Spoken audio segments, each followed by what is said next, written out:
Welcome to Journey to Joy Live, a podcast to promote wellness, resilience, and inspire joy. Be empowered to balance your mental, physical, financial, aspirational, and social health while providing mental health awareness and breaking down the stigma of mental illness in the Black community. I'm your host, Dr. Int Joy, and I'm here to help you transform life's challenges into opportunities for joy. Let's begin the journey together. Hello, we are in episode 89, Raising Kids and Running Things, the Boss Mom Blueprint. And I'm really excited to have a special guest, Corean Canty. She's an idea catalyst, TEDx speaker, and coach.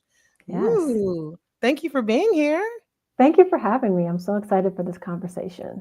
Of course. So other than what I mentioned, tell everyone who you are, why you are, all the things. Yeah. So I spent 20 years in corporate, media, marketing, advertising, C-suite executive, all the things. I left corporate a few years ago. I have two businesses that I own now. One is a consultancy where we use play and improv and we go into organizations and improve culture. And the other is my coaching business where I help executives, leaders, and founders find their voice, amplify their message. I'm an official TEDx speaker and coach, so I also coach TEDx speakers. And so my life is kind of revolves around, storytelling and ideas and how to use that to enhance our lives and our businesses. And I'm a mom of two. Yes, that's why we're here. How old are your children? My daughter is 29 and my son is 22. So I've been a mom my entire life.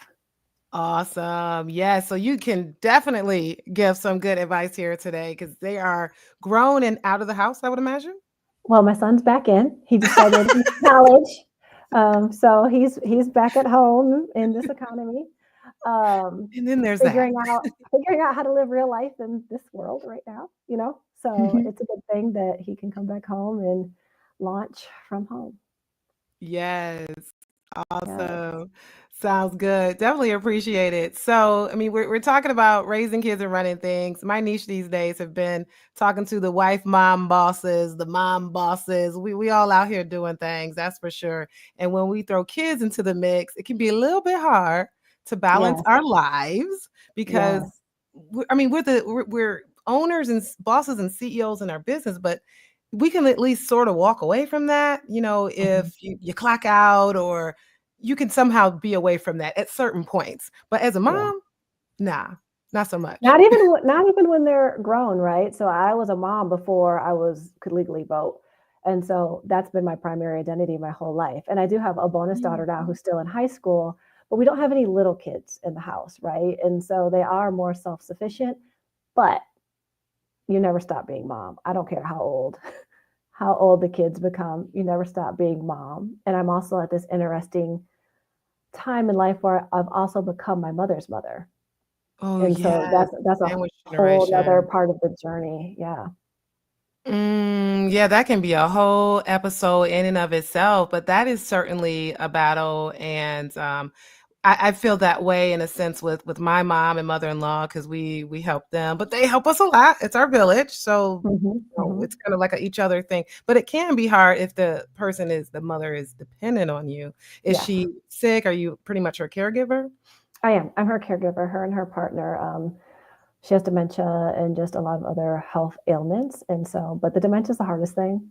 I think nobody really prepares you for it. And so literally it's like becoming your mother's mother. It's kind of sometimes feeling like you have a toddler who's lived a long life and doesn't want to do anything because they think they know, but they don't remember. So, yeah. And they say once a child, once an adult, twice a child. Have you heard that phrase?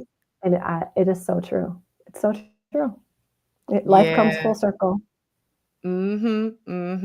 Yeah. So it's a matter of like, how do we deal with that to be able to keep ourselves and prioritize ourselves when we're trying to be literally everything to everyone these days? Yes. Yeah. So while we're talking about that, can you share a bit of your journey in becoming a boss mom? And you can share however way you wish or think that question means. Yeah. No. Well, since I've been a mom my whole life, through my whole career, mom has always been the first thing for me, right? So I had to learn to navigate a career from the very beginning in a way that allowed me to create the life for my children that I wanted to create. And Yeah. so that also, I think, gave me a unique perspective in the corporate world because I ended up moving up the ladder pretty quickly because I had the best teams. And a lot of that was because I was very people centered, people first, because I needed to be, right? I had things I had to do. I didn't have anyone helping me with the kids. So I had to have environments that were flexible enough for me to be the mom and be the boss. And so I realized that we all have things in life that we need. So early on, I started to think about how do we integrate life and work? We call it making a living, but we forget about the living part, right? So how Mhm, do we mhm. bring that back into making a living, which is what my leadership was anchored in. But I've realized that even throughout my whole career and doing my should career, right? Like you became a mom and now you got to go do this, climb the corporate ladder, get the 401k, do all the things. Yeah. Outside, I was always a builder and I was always what I would call like my side hustle or Yeah. my mind. It was like, oh, I'm going to do this to pay for that tech camp or do these other things as a mom.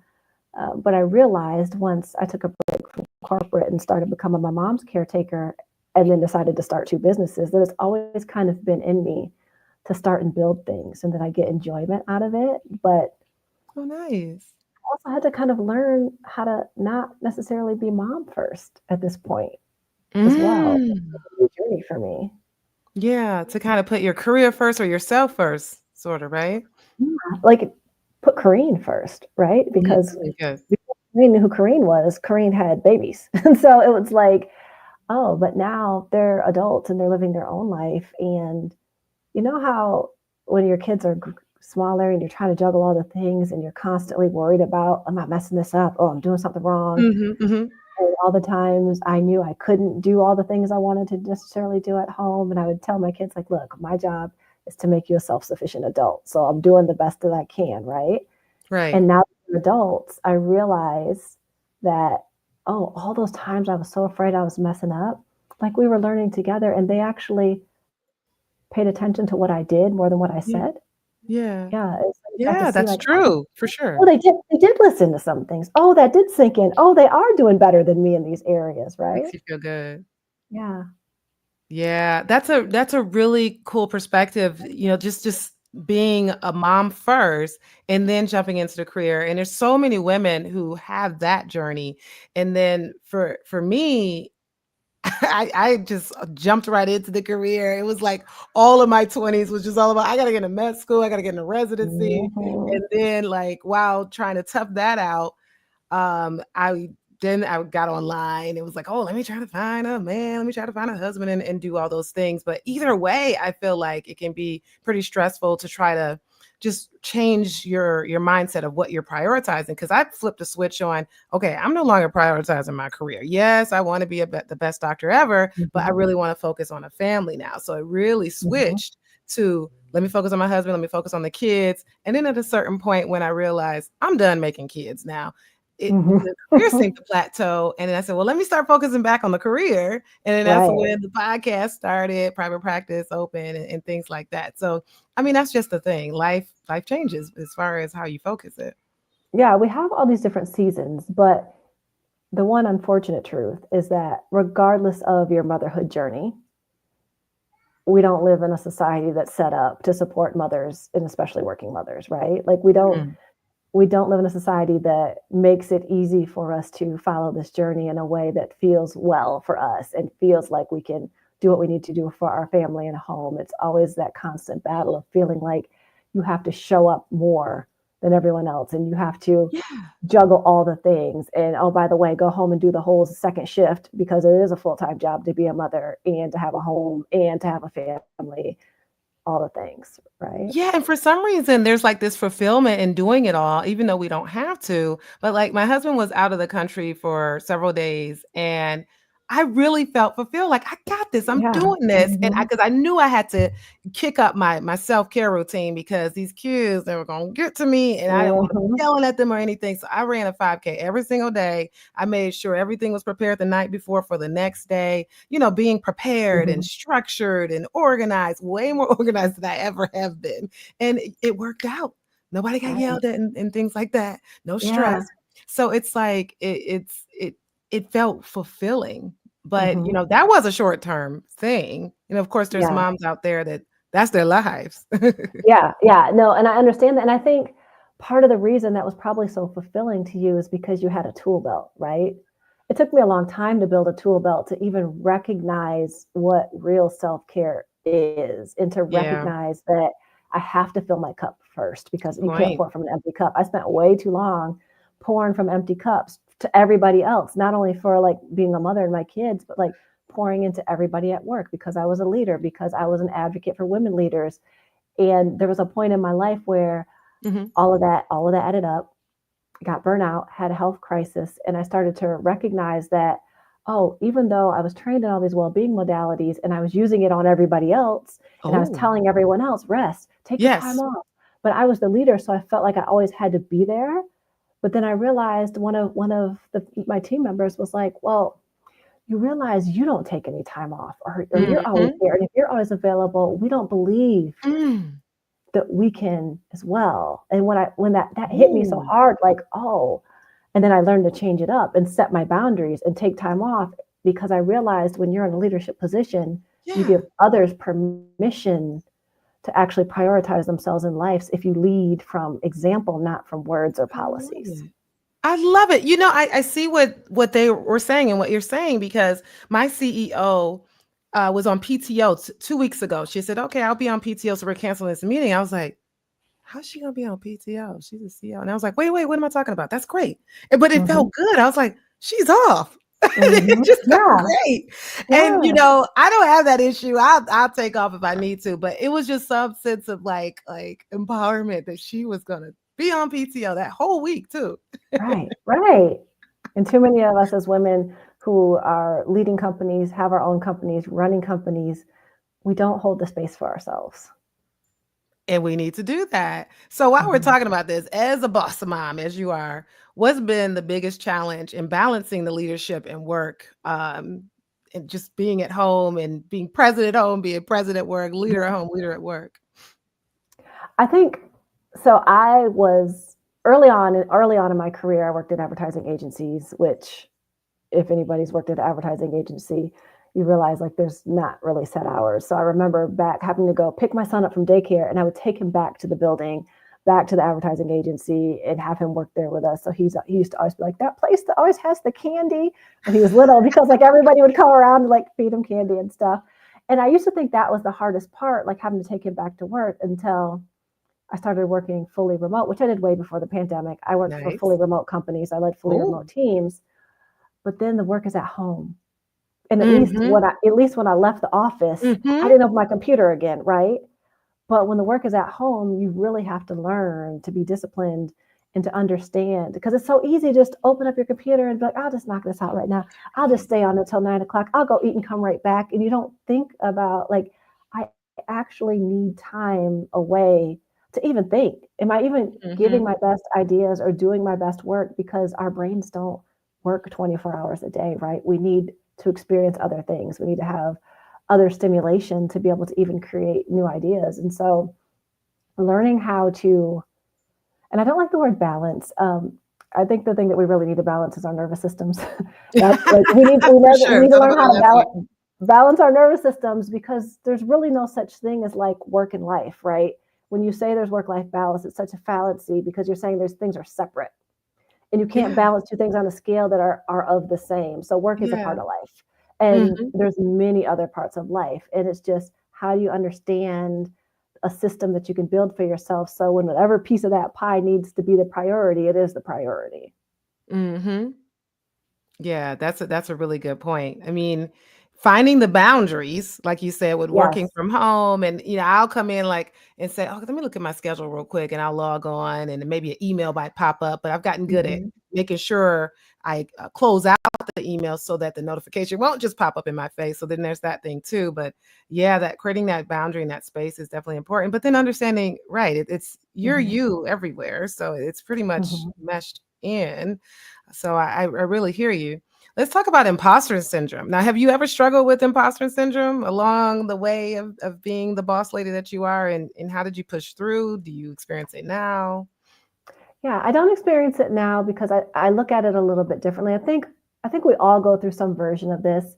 I don't necessarily know if I like the label at this point in life, right? But I think there's always a point where we feel like we're not enough, or we feel like we're Yes. inadequate, or we're comparing ourselves to someone else. And what Mm-hmm. I realized and what I started coaching on is, I think a part of that, especially in women, is we don't do a good job of keeping our own receipts and reminding ourselves of everything that we've done, right? And so Oh. I constantly coach my clients, start to keep your receipts.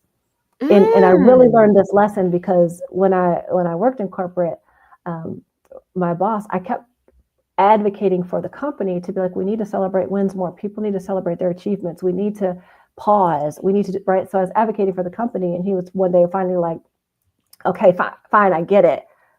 What do you want to celebrate? And I was like, well, I did a lot of stuff. Right. Because we just do, right? Especially when you're a mom and you're working, you just do, you just do. And so I coach people, like, at the end of every week, take 5 minutes and write down the things that you achieved for I yourself, the love things that you it. want to celebrate. Because whether it's for your own confidence, or you're trying to go for that promotion, or you're trying to pitch and get some funding, or you're trying to do whatever, we think we can recall the good, but our mind only remembers the bad stuff, right? We don't Oh, categorize all of the that great part. things we've done. So it's hard to, like, pop up a list. We can pop up a list of our mistakes real quick. But to pop up, we'll be like, oh, I knew I had that project. Oh, I knew I did something good. So keep your receipts, like, have your own receipt jar, because when you're feeling that doubt, you can pull out the receipts and be like, you know what? I don't know why I'm feeling this way, because I've done all of these things and it made a difference. That's fantastic. So, do you have a nice little jar, or you write it down? Where do you write it I down do. at? I keep notes now. Like, on my phone, I'm like, whenever I think about something, I keep the notes in my phone. Um, it's That's just really it's just cool. important. I also have a joy jar, which I know you'll enjoy. I have a Oh. joy jar. So me and my partner, we keep a joy jar, and at the end of every week, we Uh-huh. put little notes in it of, like, what was the joy, our little joy of the week. And so that way, whether it's throughout the year or at the end of the year, we, like, dump it all out, just remember all the good things about the year, because in life that matters too, Love right? it. And especially right now with everything going on in the world, it could feel like there's no joy. And joy is an act of resistance. And so there's always Mhm. joy. Like, duality is real. There can't be bad Ooh. stuff without good stuff. So if we take a moment to search for the joy and find the joy and remember the joy, then we create more of the joy in our lives. Oh, that's fantastic. Now let's go back to what you just said. You said joy is an act of resistance. So say more of what that actually means. So right now, there's a lot of things that can make us fearful, hopeless, concerned, uncertainty, right? Yeah. Um, And the easiest way for the people who are creating these environments to keep these environments are for us to let our nervous systems be under attack, to fall into the fear, because when we're in that state, we can't think critically, right? Mhm. And so just allowing ourselves to receive joy and to find joy in that moment is an act of resistance against whatever the BS is that's going on in the world, right? And it's okay to find joy. There are people who are in some of the worst conditions who still know how to tap in and find joy within themselves, even if they can't find it externally. Oh, yeah, that's fantastic. So I needed you to go expand on that a little bit more because that's really all what I talk about. Resilience, resilience. You're going to Mhm. experience challenges. Life is going to be life and trauma is going to be Mhm. there to haunt you. Mhm. But work, joy is work. And that Yes. resistance really clears up and tells you that, hey, it's going to take work because resistance is work.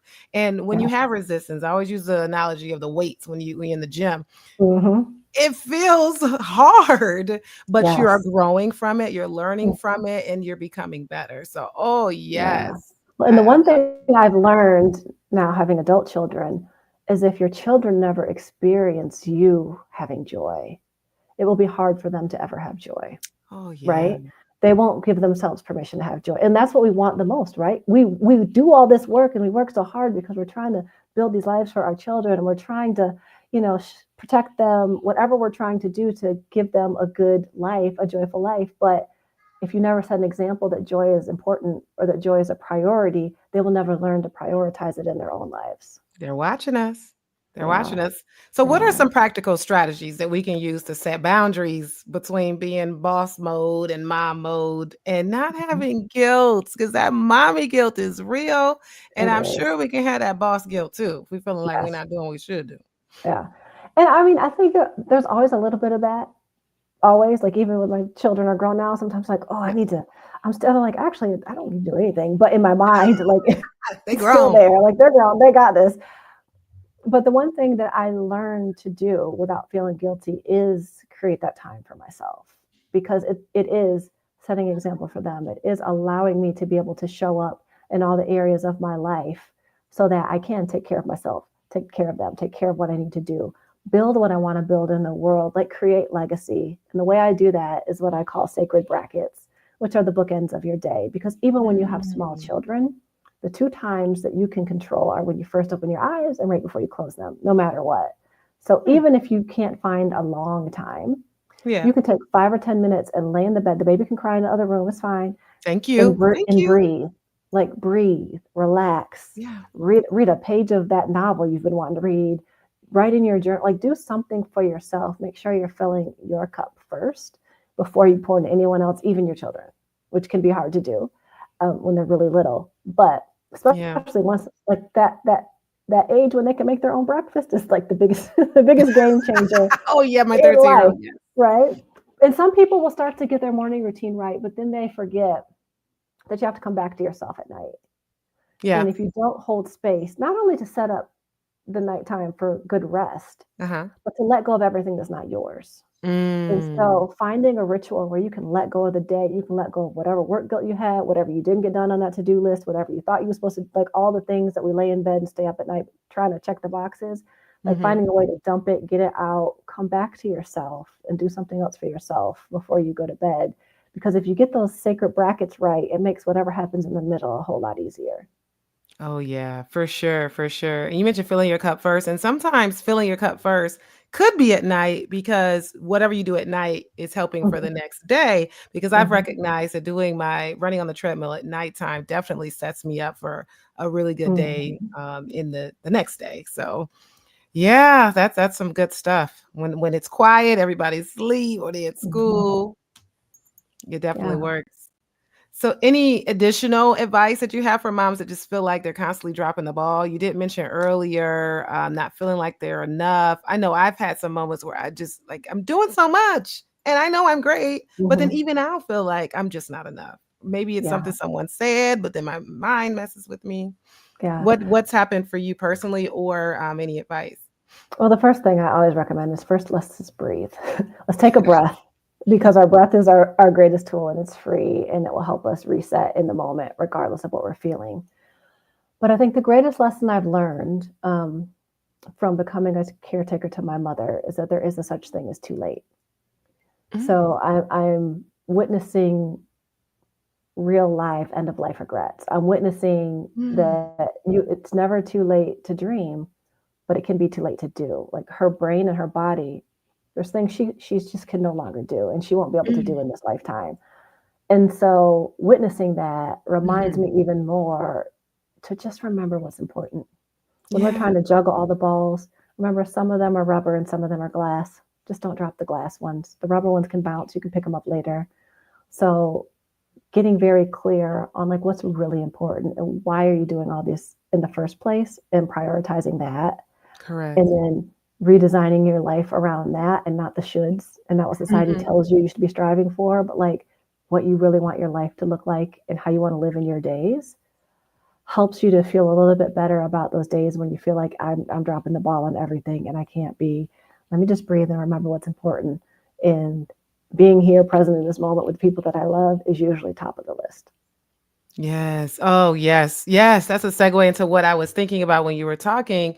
when I left my last job, because I thought that was my dream job, and then now I feel like I'm living my dream job. So that's interesting. But Mhm. when I left it, I spoke to someone and they says, "Well, you're replaceable at work. Don't feel bad for leaving. Don't feel guilty for like Right. anybody you feel like you left with the work that you left them with because you left, but you're not replaceable for your family. So you have to Right. think about your family first." But what I was Right. thinking about when you were talking is that for those of us, you've got your own business. I've got Mhm. my own business.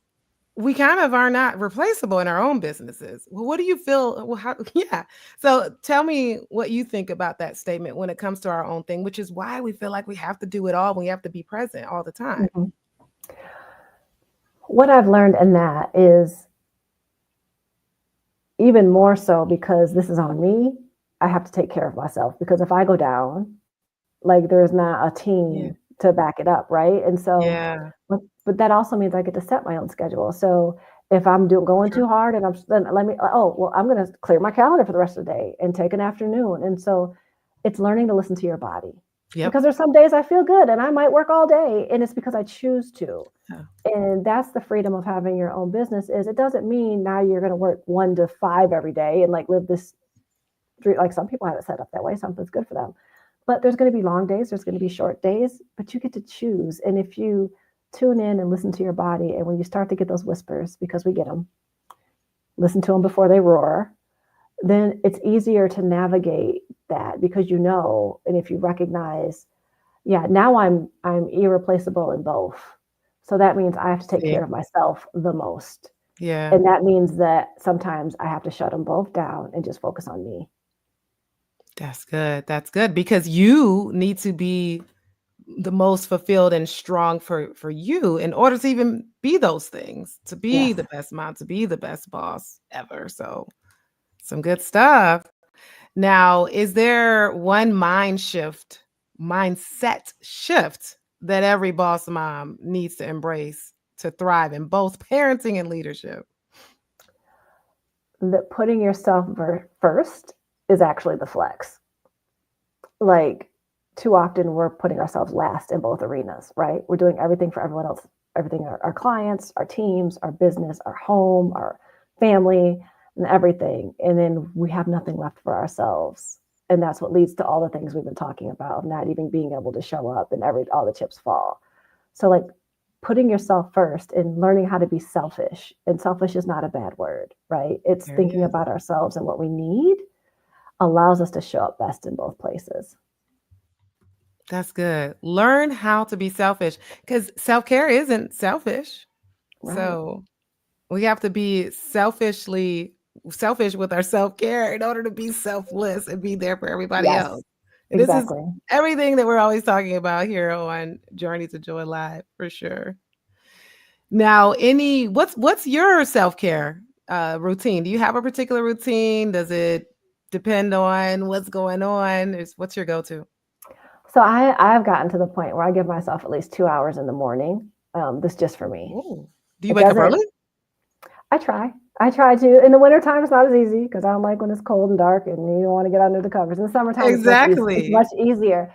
But I do like to get up early. I try to get up between 6 and 7, and I like to have time for me. And I'm not rigid because when you're too rigid, then it becomes yet another thing where you feel like you might fail, right? Oh, So if you're okay. too rigid, like I have to do these Flexible. 5 things, like I have to get up and I have to work out and I have to do these. And if you don't feel like it that morning, then you feel like you failed something else. And so it's really more about that Mm. time and me not letting people take it. And so I have time in the morning and time in the evening. That's just for me. And that's like my primary everyday self care.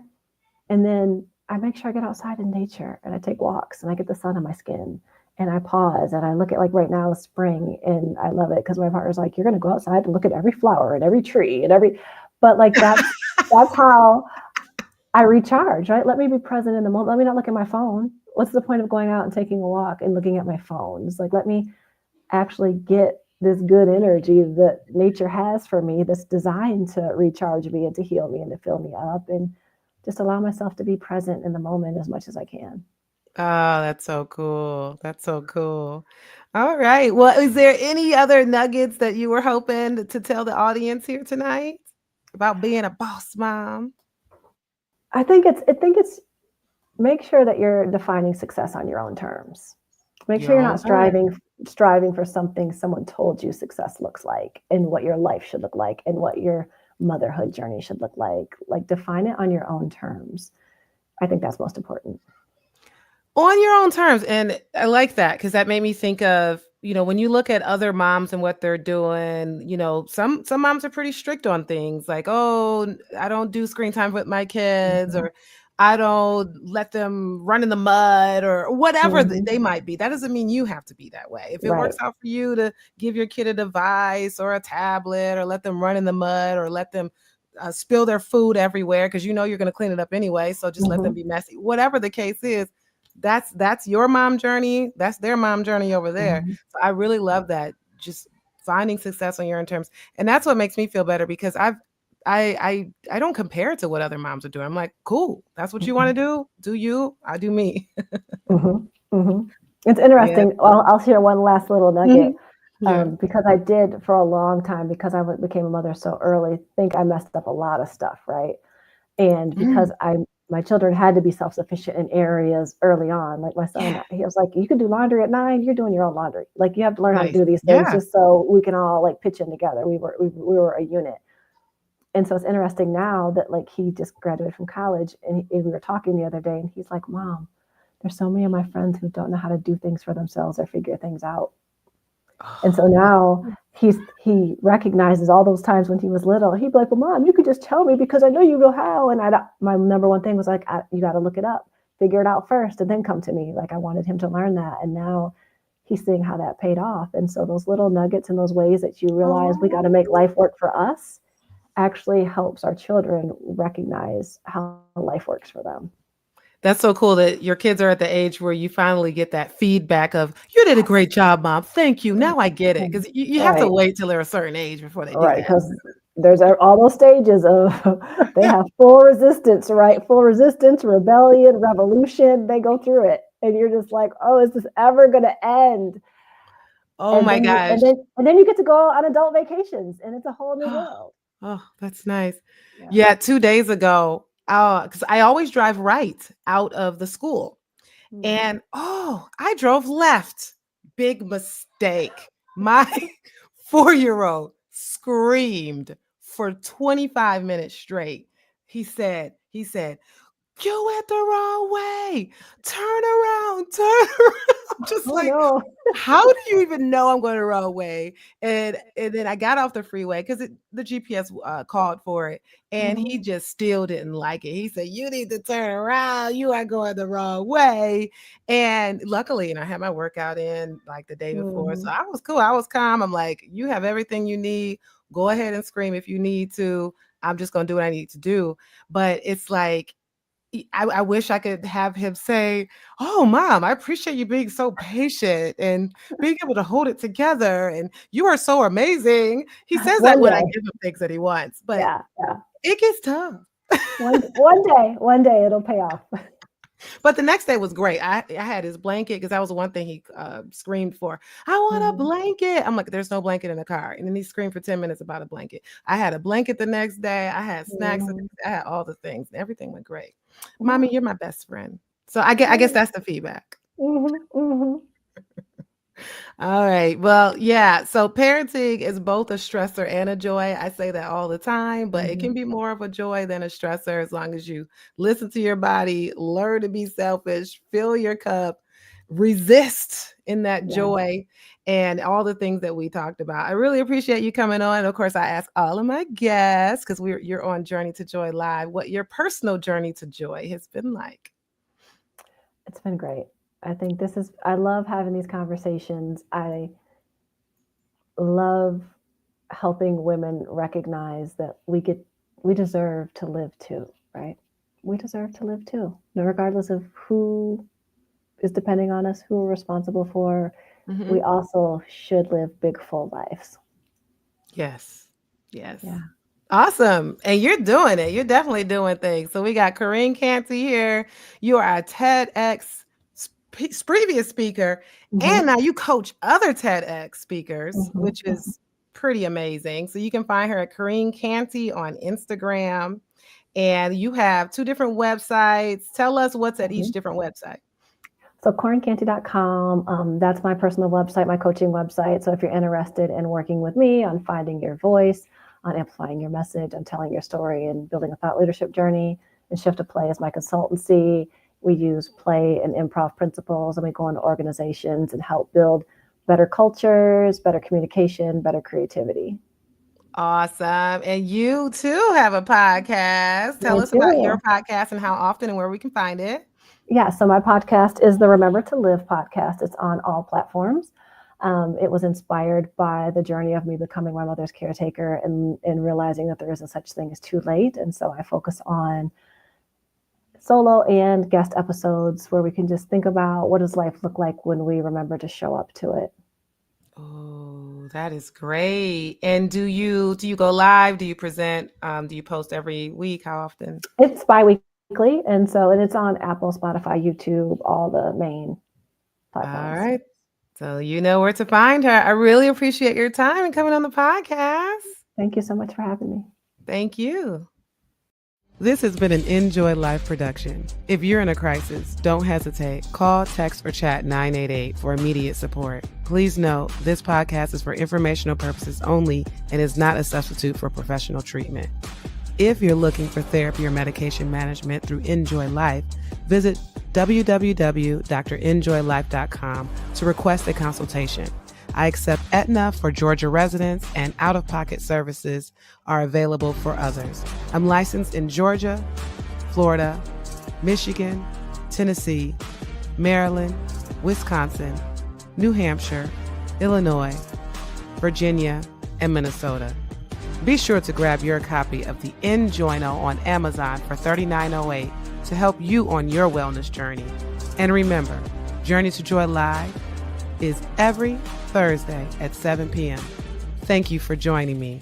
And until next time, may you continue to transform challenges into joy.